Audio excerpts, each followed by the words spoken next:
रसूलों के अमाल, नवां बाब। साउल का मसीह पर ईमान लाना।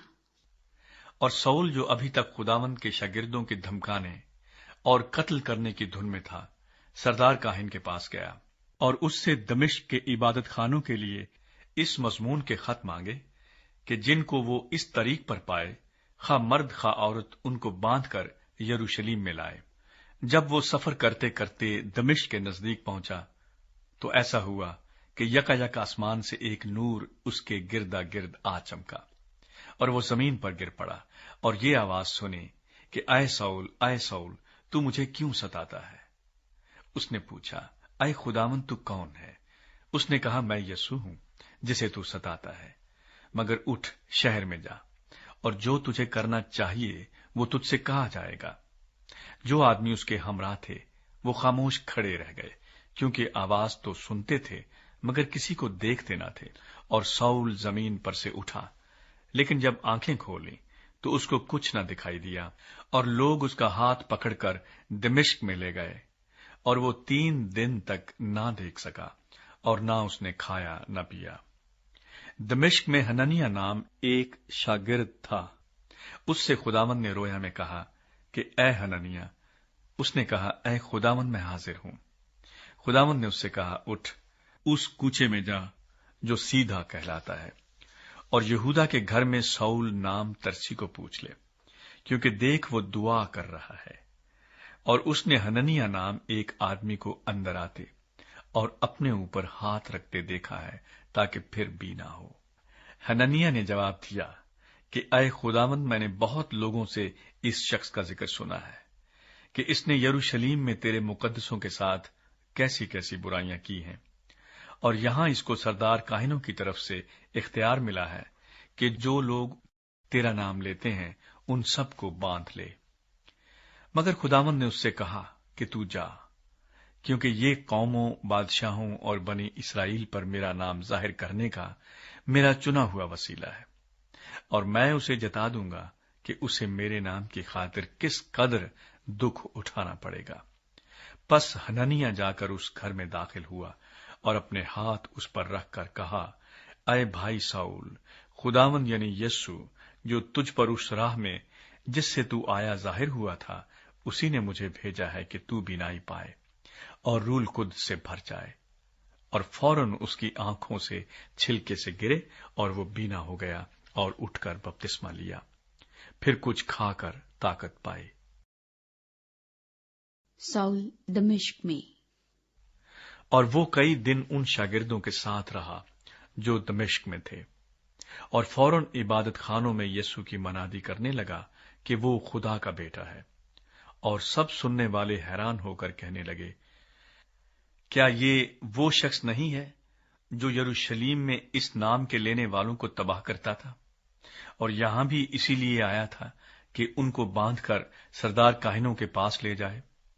लेकिन साउल को और भी कुवत हासिल होती गई, और वो इस बात को साबित करके कि मसीह यही है, दमिश्क के रहने वाले यहूदियों को हैरत दिलाता रहा।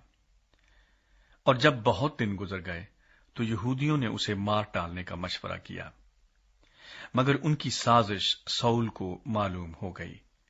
वो तो उसे मार डालने के लिए रात दिन दरवाजों पर लगे रहे, लेकिन रात को उसके शागिर्दों ने उसे लेकर टोकरे में बिठाया और दीवार पर से लटकाकर उतार दिया। साउल की यरूशलेम में रसूलों से मुलाकात।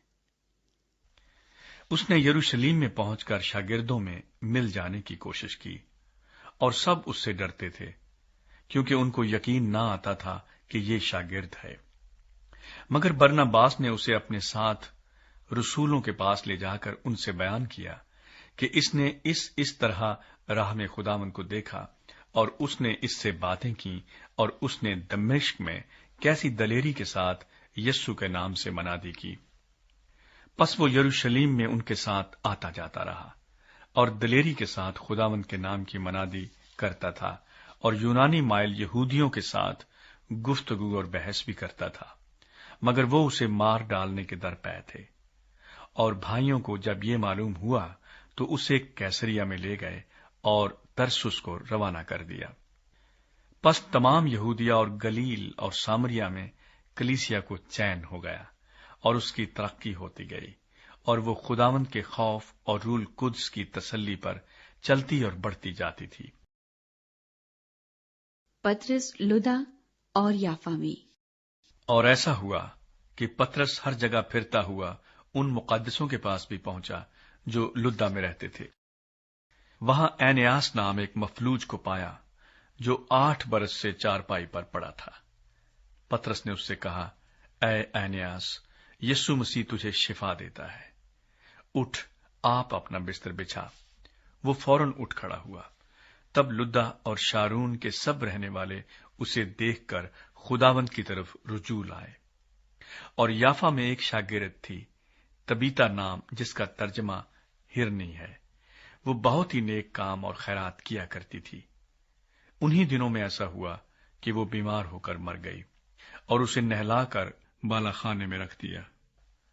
اور چونکہ لدا یافا کے نزدیک تھا، شاگردوں نے یہ سن کر کہ پطرس وہاں ہے 2 آدمی بھیجے اور اس سے درخواست کی کہ ہمارے پاس آنے میں دیر نہ کر۔ پطرس اٹھ کر ان کے ساتھ ہو لیا۔ جب پہنچا تو اسے بالا خانے میں لے گئے، اور سب بیوائیں روتی ہوئی اس کے پاس آ کھڑی ہوئیں، اور جو کرتے اور کپڑے ہرنی نے ان کے ساتھ میں رہ کر بنائے تھے دکھانے لگیں۔ پطرس نے سب کو باہر کر دیا اور گھٹنے ٹیک کر دعا کی، پھر لاش کی طرف متوجہ ہو کر کہا، اے تبیتا، اٹھ۔ پس اس نے آنکھیں کھول دیں اور پطرس کو دیکھ کر اٹھ بیٹھی۔ اس نے ہاتھ پکڑ کر اسے اٹھایا اور مقدسوں اور بیواؤں کو بلا کر اسے زندہ ان کے سپرد کیا۔